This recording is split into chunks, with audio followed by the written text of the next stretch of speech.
বাংলাদেশের সঙ্গে ইতিবাচক সম্পর্ক চায় ভারত। সাংবাদিকদের প্রশ্নের জবাবে এমনটাই জানালেন ভারতের পররাষ্ট্র মন্ত্রণালয়ের মুখপাত্র রণধীর জয়সওয়াল। শুক্রবার সাপ্তাহিক ব্রিফিংয়ে সাংবাদিকদের সঙ্গে আলাপকালে বাংলাদেশ ইস্যুতে কথা বলেছেন তিনি। সেখানে সম্প্রতি বাংলাদেশ ভারত সীমান্তে কাঁটাতারের বেড়া নির্মাণের প্রসঙ্গ উঠে আসে।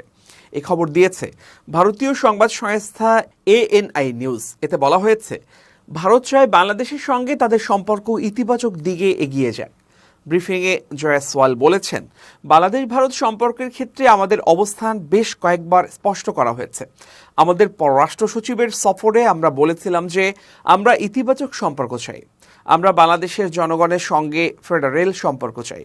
আমরা চাই বাংলাদেশ ভারত সম্পর্ক বাংলাদেশের এবং ভারতের জনগণের জন্য ভালো হোক। এটাই ভারতের দৃষ্টিভঙ্গি বলে জানিয়েছেন তিনি।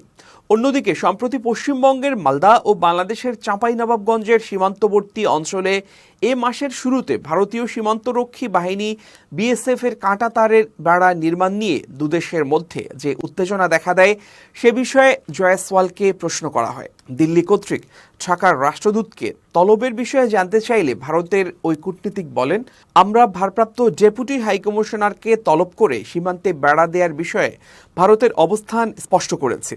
আমরা বাংলাদেশি বন্ধুদের সঙ্গে যা বলেছি তা আবারও বলছি। আন্তঃসীমান্ত অপরাধমূলক কার্যক্রম, পাচার, কাঁটাতারের বেড়া, লাইট ও প্রযুক্তিগত ডিভাইস স্থাপন এবং গবাদি পশুর চোরাচালান রোধ করে অপরাধমুক্ত সীমান্ত চাই আমরা। এ ব্যাপারে আমরা বদ্ধপরিকর।